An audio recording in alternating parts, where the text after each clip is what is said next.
السلام عليكم معجبين برنامج هموم عراقية. اليوم الصبح نزلت صورة بخصوص هذا الطفل المسكين.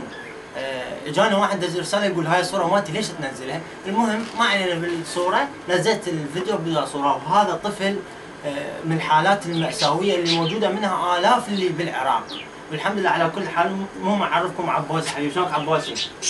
شلونك؟ انت مسجل بالمدرسة؟ هنا باي اشوفوك العالم، ليش ما مسجل بالمدرسة؟ ليش ما مسجل بالمدرسة؟ ما مسوي جنسية؟ وانت صار قد تشتغل هاي الشغلة؟ فوق السنة. فوق السنة؟ وين تروح تبيع؟ الزورة. بالزورة تروح بوحدك او واحد يوصلك لك شلون؟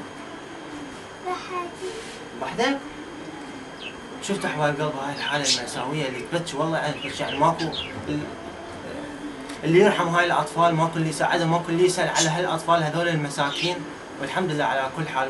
وتابعوا الحلقة الجاية من برنامج هموم عراقية، وراح تكون حملة تبرعية للأطفال واليتامى. والحمد لله لقينا الأشخاص اللي راح يتبرعون لهذول الأطفال.